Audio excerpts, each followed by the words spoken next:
And honestly, especially in the instance with Compass, where, you know, that's their big selling point when they go to a listing appointment.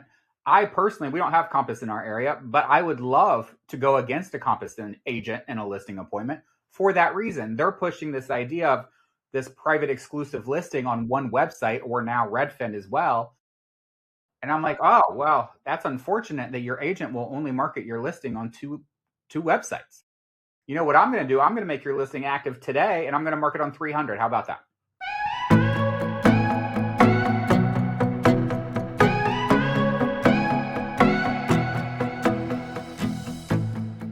Hi there. Welcome to Real Life and Real Estate. I'm Mark Peebles, here to help you live your best life and achieve ultimate success. And today we have back with us again. I think this is our first repeat guest. Oh, crap. I know, that's scary, isn't it? My great friend works in the same market that I do, but leads another brokerage, and someone that I certainly look up to in the industry. Last time we had a great conversation. I'm looking forward to the conversation today, though. Please welcome back to the show, Adam Martin. Adam, thanks for being here. Yeah, thanks for having me. So, man, there's a lot going in the industry right now. I don't know if you pay attention to any of the news, but there's this whole thing going on about agent preview, and you reached out to me this week.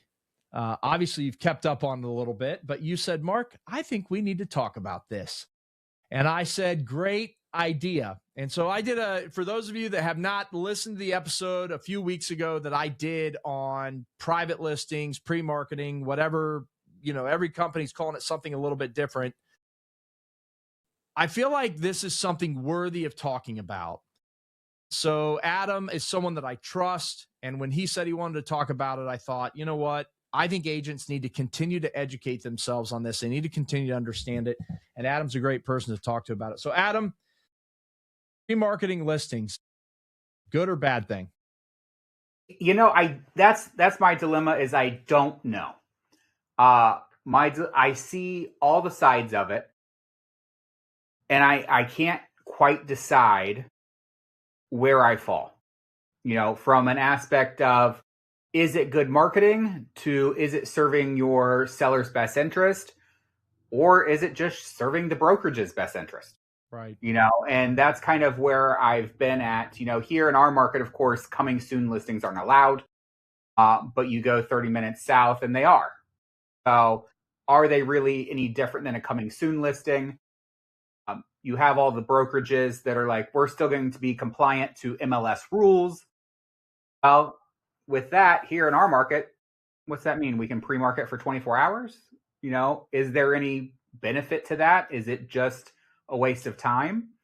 I've talked to a lot of people in the industry, and they're like, well, it's a great opportunity to get feedback before you go on the market. I'm like, well, feedback from who? The 6 people that might see it in 24 hours on the company's website? There's no point to that. All it's doing is giving you an opportunity to sell it before it's available. Yeah, and that's what I kind of feel like. So what is the point? Why do we need to limit where we're listing properties? What Compass, and I'm willing to call out any of the players in this, but what Compass is calling private exclusive listings. What's the point? Yeah. And honestly, especially in the instance with Compass, where, that's their big selling point when they go to a listing appointment. I personally, we don't have Compass in our area, but I would love to go against a Compass agent in a listing appointment for that reason. They're pushing this idea of this private exclusive listing on one website, or now Redfin as well.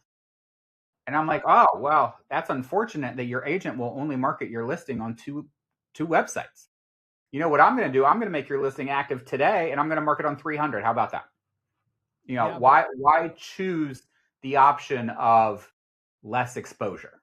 Yeah, but Adam, what the agent from that company told me is that this gives us a chance to put it out and get feelers from the public in advance, get some feedback on it, test the price on it, and see if we've got the right price, and see what the buying public says to it before we ever go live. And they told me that if we do it the traditional way, or, like some MLSs allow coming soon, they told me that will start counting days on market, whereas they can do all of this without our days on market going up.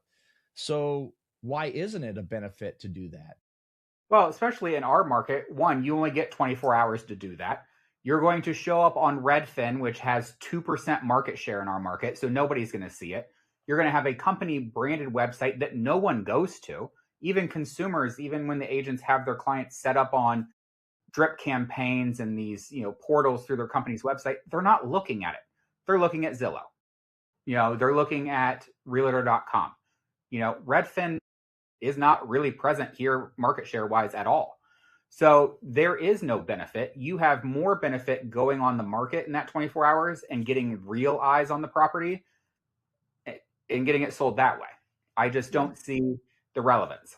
I am curious though, when we look at Redfin and the acquisition by Rocket, I do believe the combination of Rocket taking over Redfin and the fact that now you've got the largest conglomerate of real estate brokerages, right? With Compass buying anywhere. You've got now Compass, Coldwell Banker, Century 21, Better Homes and Gardens. I mean, you have a lot of brokerages that fall under that umbrella that now, they're going to be pushing people there. I'm curious to see in the portal wars what happens with Redfin and see if it does take market share, and really where's it going to take the market share from? Is it going to be realtor.com and homes.com, or will it start pulling market share from Zillow? From a consumer usability standpoint, in my opinion, Redfin's the best one. Redfin works a lot better. It's a whole lot faster. How they get their IDX feed faster than I do is beyond me. But I get new listing alerts on Redfin 20 minutes before I get them from my own MLS.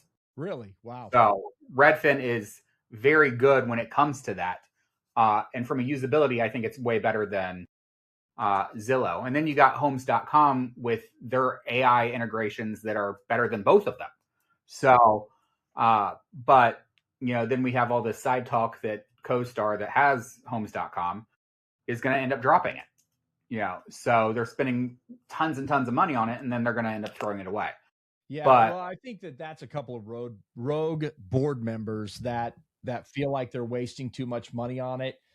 Honestly, I have started using homes.com, which I've always felt like, well, first HomeSnap and then CoStar changed it to homes.com. I've always felt like they were more agent friendly than any of the other platforms. Like, they weren't trying to steal from us as agents. And I feel like what they offer to us is better. Now, they're also the third largest. I think it's Zillow, Realtor, and then homes.com. And that's why the board members are upset. They've spent like over $1 billion marketing, and they're still number 3 in the game. But all of that to say, I've been using their AI search, and I got to say, I love it. It is amazing. I think consumers are going to have a lot of fun with it. I'm having a lot of fun with it. Yeah. Interestingly, so I am looking for an investment property for a client, very unique property in Cincinnati, around University of Cincinnati. They want something that they can put a bunch of students in. And here is the fascinating thing about that. I actually was able to tell homes.com how many bedrooms I want within a 15-minute drive of the University of Cincinnati and what price range. And it instantly pulls up all of those potential properties. And so, and much faster than if I went into the Cincinnati MLS and I do a radius search, and then I've got to guess on the radius. Here's what's cool with the homes.com search. And no, this homes.com's not paying for this today, but they should. I think you need to push for that sponsorship. I probably do need to push for that sponsorship. But what was interesting is that I said within 15 minutes, it actually does this cutout that goes up the highway and comes back down because the highway puts it within 15 minutes, but then all of these other neighborhoods don't fall within that 15 minutes. I mean, it's really cool technology, and it was almost instantaneous. And so I'm loving it. I'm using that technology a lot, and then I'm educating my buyers on it. But anyway, yeah, the portal wars are interesting, and it will be fascinating to see, because the other thing, AI wise, now they're integrating, I think realtor.com and Zillow are both integrated into chat. So I'm wondering if that's going to be their play, like use chat GPT, talk to it and have it pull the properties, and it'll look at realtor and Zillow. I don't know. What have you heard about that? Yeah, I don't know what their play is. I haven't really found a good use case to use Zillow's integration with ChatGPT. I haven't seen anybody that's successfully achieved anything from doing so. But one thing is for certain, with all of these AI integrations and with Homes.com AI search, how we as agents present our listings so they appear in those searches is drastically changing. We used to write these, this is a 3-bedroom, 2-bath brick ranch, nicely updated. That's not how people are using this technology. They're saying, I want a nice fenced in backyard where I can have my morning coffee and watch the kids play. And I want to be able to walk to school, so how we even write listing descriptions has to completely change. Right. As long as it's within fair housing, that's going to be my little caveat, right? Right. Within fair housing. And we just had a change here locally with, having to present some of those fair housing rules to sellers when we have listing contracts.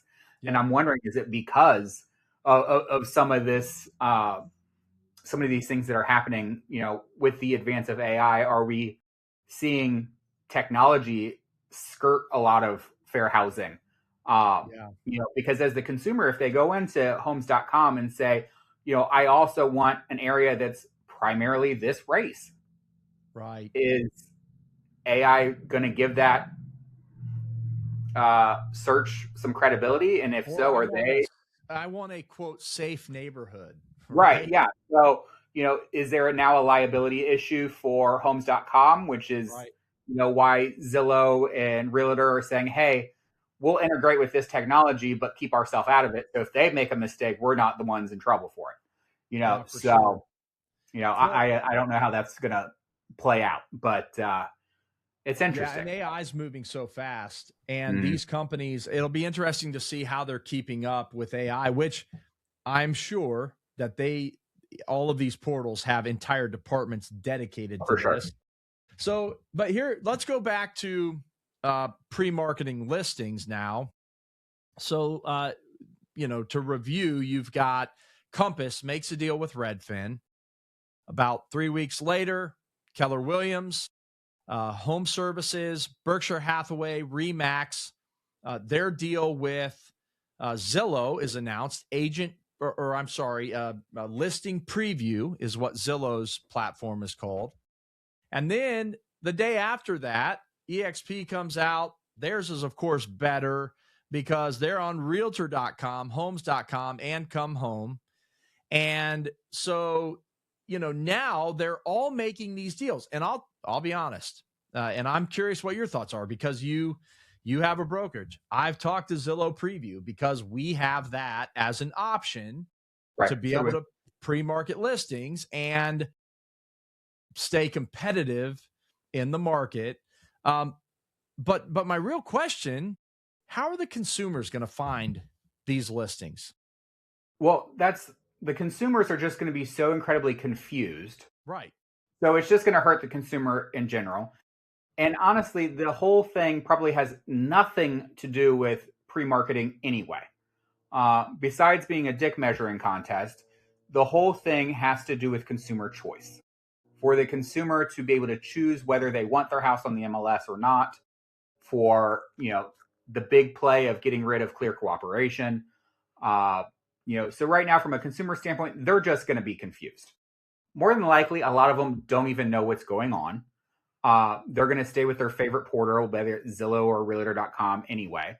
Right. Recently, I was just showing houses in Columbus, and my buyers were so upset because every house they want to see was coming soon. And it wasn't coming soon this weekend. It was coming soon 40 days from now. Right. It was coming soon 2 weeks from now. And at that point, there's no pre-marketing you're doing. You're now losing clients' interest because now they've seen it. They can't go look at it physically. Now you just pissed them off. Yeah. So frustrating to the consumer. You know, and it got to the point where my clients were like, if it's coming soon, don't even send it. We don't even care. You know, because we want to buy a house today. So now you have that client that, especially in these markets that are, like Dayton, we have a lot of people coming into Wright-Patterson Air Force Base. Those people are here for the weekend. And if they can't tour your house because it's coming soon, it's pre-marketing, you just did a huge disservice to your client. Yeah, but don't you think that part of what Compass is trying to do here is actually sell those listings within their own network of companies and keep that profit in-house? That's all it is. Right. It's just a way for them to have both sides. It's a way for the brokers to make money, and I love from a business standpoint. I think it's hilarious with Zillow Preview, for instance, how Zillow wants the data. So they want the data before the MLS has it. That's their big thing. And I love that with Zillow Preview, they're saying, hey, you put your listings on our platform first, and we'll give you 10% of the commission that we're going to take from the agent that sells it anyway. So we're going to pay you now for our data, which I kind of enjoy that little spin because this is the first time they're ever paying for our data. Yeah, that's right. Well, the thing is, they have to, and I have that contract in hand. We've looked at the contract. It's they're locking you into 3 years, which I'm like, man, 3 years is a long time in this world right now. And so they're going to lock you in for 3 years that you can only use Zillow. And I'm like, well, it doesn't cost anything. So I don't know, what they're really going to do to us. But if they sell, like if that lead comes in on, your listing, then if that, clients, even if they buy another house, but the original lead came in through your Zillow Preview, that they're actually going to pay you 10%. And on top of that, they're going to pay 0.5% to the broker. So I think they calculated it out that you would make like $1,400 or something on a $300,000 home, and the broker is going to make $65. I don't know. I don't have it. I don't have the math right in front of me, but they had an example. I do find that interesting that now they're offering to pay us if leads come in that go to their preferred agents on our listings. Yep. So interesting play, and I think, like I said, they're finally paying for the data, which they've been getting free forever. So yeah, interesting to see how it plays out. I don't think any of this is going to matter in the next 6 months because one, the industry will have something new to talk about. And more likely all of this will go away. Compass will. It's a fad? Do you think that ultimately people aren't going to care? I think that all they're really doing right now is giving more hungry lawyers a reason to sue them. Yes. Because it's quickly going to turn into some consumer violation as far as, there was just recently I forget what state it was. I think it was Colorado, with buyer agency agreements, that said, hey, we're not going to participate this because it's a consumer protection violation. You're trying to make the consumer sign a contract in advance of seeing or even knowing if they want to work with someone. I think we're going to see something similar to that as far as, some sort of consumer protection issue there. But ultimately, I think it's a play to, call into, this idea of clear cooperation going away or consumers not having a choice. They're going to use that same lawsuit that NAR settled about, from the listing side of not having a choice in what they pay real estate agents. Now they're going to say, oh, we don't have a choice of what platform we're going to display on. So they're going to just turn this into a whole nother lawsuit.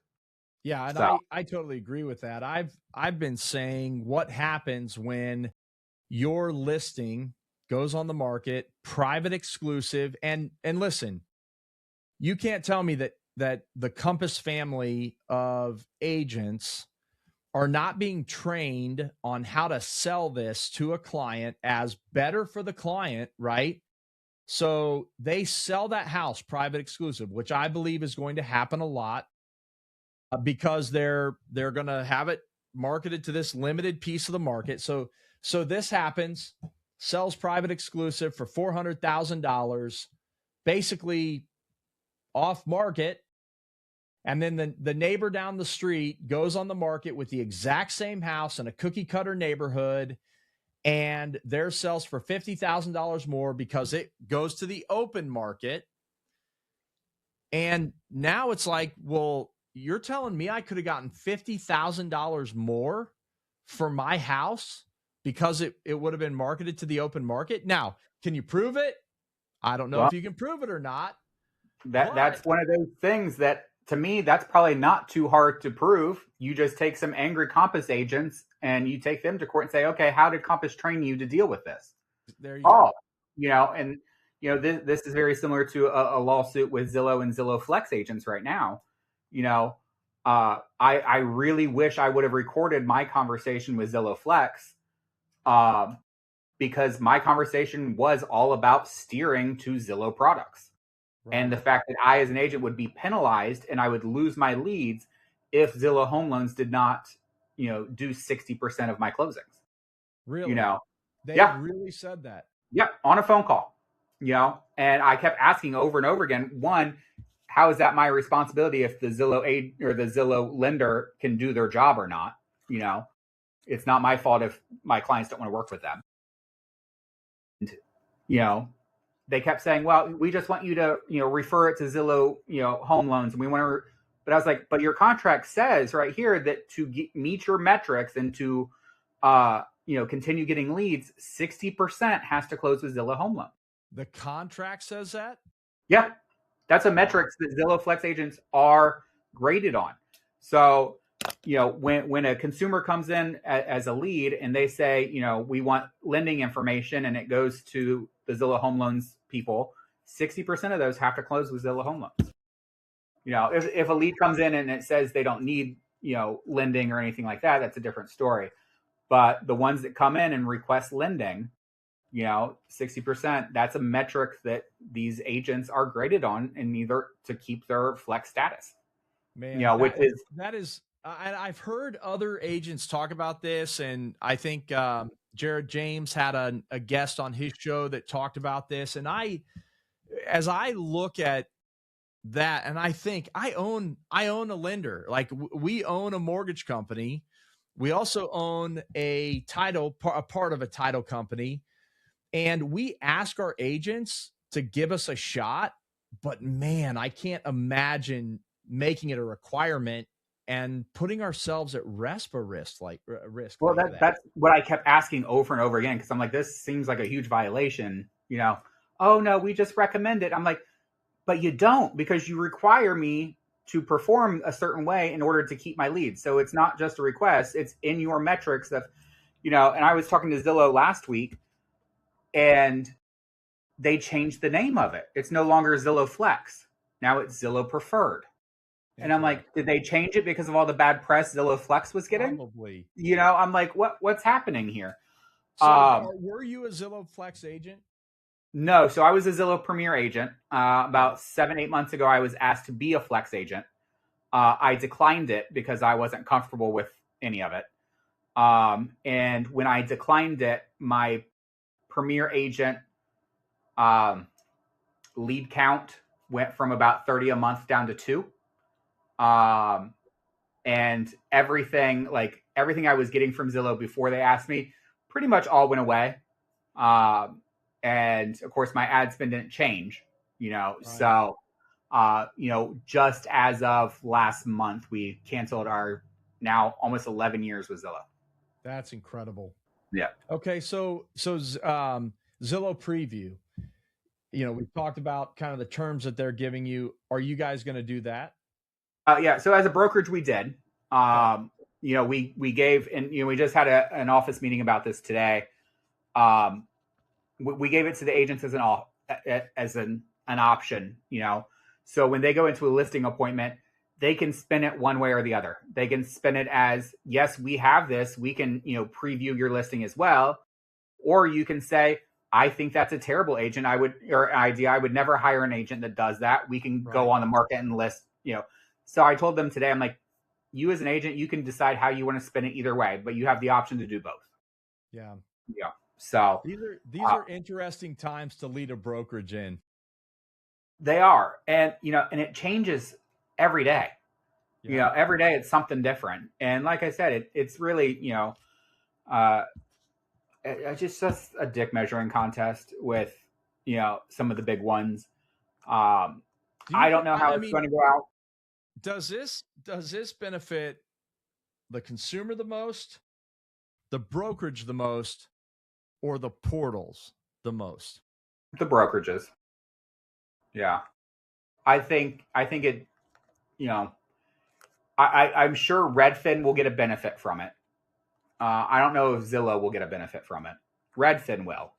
The brokerages will, especially the brokerages in areas where coming soon's not allowed. Right. And all these companies are saying that they're going to be compliant with MLS rules. And in most situations, like, especially here, there's just no point. Like, we have 24 hours once it's publicly marketed to make it active on the MLS. We have a better shot of getting valuable feedback from putting a social media post in a local buy-sell trade group than we do by previewing it on Zillow. Right. Yeah. So, what's the point? So as an agent, now step out of the leadership role. As an agent, I'm your client. What are you saying to me? It just really depends on your situation. If the seller is, this just happened to me recently. If it's a seller that is under contract on another house and they have 5 days to get their house on the market, I'm not wasting my time previewing their house. We're on a time crunch because they're under contract on something else. If I have a client that's moving out of state because they're military, we're not wasting our time with previewing. We're putting it on the market right away.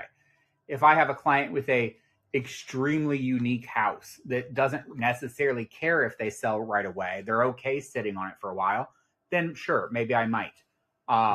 If I have a listing that is one of those cookie cutter box houses where every house in the neighborhood is exactly the same, I might preview it there, because I know my numbers are pretty accurate because comping a house like that is super, super easy. Right. So I might do it to try to pick up leads or to try to pick up that 10% that Zillow is going to pay me.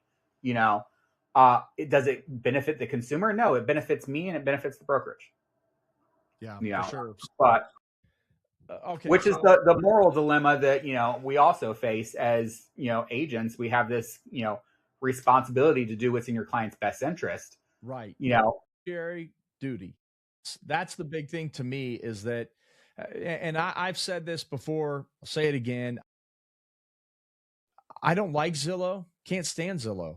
But years ago in our market, when they gave the, when we could eliminate or not syndicate to certain portals and we could eliminate Zillow from the syndication, I had competitors who did not syndicate to Zillow. And the way that I look at it is I don't like Zillow. I don't like that they're selling my data. I don't like that I earned that data and then I'm handing it to them for free and they're going to make money on it. But, congrats to them. They're way smarter than me, I guess. But for me to not syndicate to the largest search portal is not doing my duty to the client. And so I feel a responsibility to make sure that my client gets a maximum amount of exposure, and to not have them there is wrong. And I think all of this, we have to look at our fiduciary duty. Are we doing the very best thing for the client? And honestly, I feel like most brokerages and most agents are doing the best things for themselves. And that's what I'm seeing here. No, the portals, they're all about the portals. Compass, the big brokerages, they're all about their brokerage. And a lot of agents are in this for themselves, which I say all the time. If you don't care about people, get out of this business. You're in the wrong business, right? Because these are real people. They're real families we're messing with here, right? And the brokerages are going to spin it to this is in the consumer's best interest. This is, Redfin but when you start to see that, when you start to see the data come in, say that, it's you make more money on private listings. Yeah. And as soon as you make more money by doing it, it is not in the consumer's best interest. Right. When that data is coming out saying that, yes, this identical house that was not that sold faster, sold for more, but you had both sides of the transaction, when that starts to be the norm, then it's very clear that it's not in the consumer's best interest. Right. My sister, she was moving from Washington, D.C. to Columbus. She hired a Compass agent. She was under contract on a house in Columbus, contingent on selling her house in D.C. The agent insisted on 2 weeks of private exclusive, and they almost lost their house because it was 2 weeks delayed from hitting the market. They didn't have showings during that period. They didn't have anything, and by the time that 2 weeks ended, the market had already seen it, because they're also in a coming soon market. So it's a coming soon listing as well. So I want to repeat that perspective, because that, of all the perspective I've had on this, that is one thing that I have not thought of, is how frustrated I get when I go on showing time to pull up a house and it's not available to show for 2 or 3 days or whatever, right? It is very frustrating. And then the consumer looks at us and they're like, why didn't we get into it? And now I can see what happens. Now I'm just talking out a scenario. What happens when my client, they're on Redfin, they find a house, we love this house, and I reach out to that Compass agent and they're like, oh, that's one of our private exclusives, we're not showing it for another week. And come to find out, it sells before it goes on the market, and my client gets the opportunity to see it, and they were eliminated because they weren't working with a Compass agent. Is that an ethical issue? Oh, yeah. It's an ethical issue. It's a consumer protection issue. I mean, we had this a lot. Antitrust. That seems like an antitrust issue. Yeah. We had this here locally in 2020 when the market was crazy and houses were pending in 17 minutes if you didn't get in time, where we were having it doing coming soon. On market was slow at 17 minutes. I mean, I was more like 8, but okay. Yeah. But we had that a lot where, agents would even just go put signs in the yard and say, oh, it's not coming until this weekend. But then it never made it to the weekend because the agent had both sides of it, and then all of a sudden, coming soons are not allowed here in our market right after that. And, that's exactly what's happening with these private exclusive. The Compass agents, are showing it. And even if they're allowed or not allowed, that's what's happening. And they're selling both sides of it. So there's all kinds. I mean, I think as an agent, here's the funny thing. I've been talking to so many agents about this recently. They don't even know what's going on, right? You and I keep up with industry news. We watch this stuff, but there's a lot of agents that don't know what's going on. Then there's a whole segment of the industry that is so confused as to what's going on. They're not sure what to do. So in this crazy time, you lead agents. What are you telling your agents that they need to be doing to be successful? Because we're here to help agents be successful, right? So what are you telling agents? Well, and it just with our office meeting today, talking about this very subject, it was mostly about, I want to make sure I can provide the opportunities for you to do your business as you choose to do it. So, it's important for me to keep them educated what's going on, let them have the tools to do it if they want to do it, but ultimately let them know that it's your decision. If you have an ethical issue with it, don't do it. If you think it will actually benefit your client, because there was an agent in my meeting today who thinks it's a great idea. There was an agent in my office who said, absolutely, I would never do it. So it's important for me to make sure that they have the information, they have the education and the tools available for them to do what they want to do. Me personally, will I use it? It probably depends on the situation. Really, to me, it comes down to an ethical, moral issue, where I just, really don't feel comfortable with it. I don't want to be sitting here in a courtroom 2 years from now because I did it. Yeah. I don't understand, especially some of these large brokerages that are coming up with their own, like the EXP, where they're coming up with their own private exclusive network, whatever they're doing, opening yourself up to a lawsuit that's just begging to happen, just so you can play the game with everybody else. I don't get that. I'm sure there's some lawyer out there that told him, okay, go ahead, and the risk is worth the reward, and whatever. But me as a small brokerage, I don't necessarily know if I would want to put myself in that legal situation. Ultimately, would Zillow be liable or will I be liable? Right. Well, that's like, think about the whole Zillow thing, the Zillow Flex thing. If you had signed that contract and you're following what they have told you, that you have to get 60% of your people to them, I say you probably are liable, because you are in violation of RESPA as much as they are, right? Yeah. And maybe the lawsuits, and those lawsuits are flying, Department of Justice is all over that. But the thing is that they're going to go after the big fish, but those fines for agents and brokerages are pretty hefty too. Yeah, absolutely. So I think, and we're just at a time of proceed with caution. Yeah. And I don't know if it was Jared Jones or another social media influencer that I was following that was just saying this a couple months ago. If I was a Flex agent, I would be making sure I have an attorney on retainer, and because you're going to get affected eventually.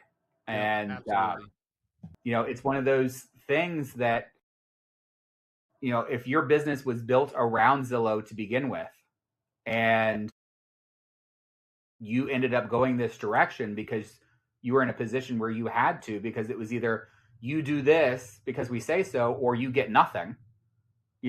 A lot of those, agents and those businesses were kind of forced into that position. So I'm sure there's also a lawsuit that can come from a collection of agents that say, hey, we were forced into it, so, but at the same time, you also know the rules, like, your bus is liable. Even if you're guilty by association in my opinion there. And if you did it, if you were actually pushing agents and trying to hit their quotas, or pushing clients and trying to hit their quotas, you're probably guilty. Mm-hmm. So in the Porter War, we kind of have that same thing. If I'm at EXP and I'm privately exclusive, displaying, previewing, whatever, my listing just on their website, but not on Zillow, not on Redfin, then my client sees their neighbor's house that's only on Zillow, and, obviously Zillow is going to get a lot more eyes probably on that one than EXP's, website's going to get. Right. Am I going to be open up myself to a lawsuit because, not keeping my fiduciary of doing what's in the client's best interest? Am my client going to fire me because, well, you didn't put it on Zillow. You only put it on EXP, and there's only 6 people in EXP, Ohio that saw it. Right.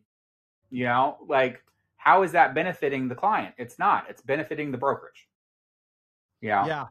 Craziness in our real estate world. And sure. as we close today, normally I ask all the questions at the end. We've been through this with Adam. But Adam, as we close today, what's the last bit of advice that you want to give to agents out there during this time? Know who you are, know your values, stay true to your values. And if you can stay true to those values that you hold dear, you'll be fine. Yep, absolutely. All right. Well, good conversation today, Adam.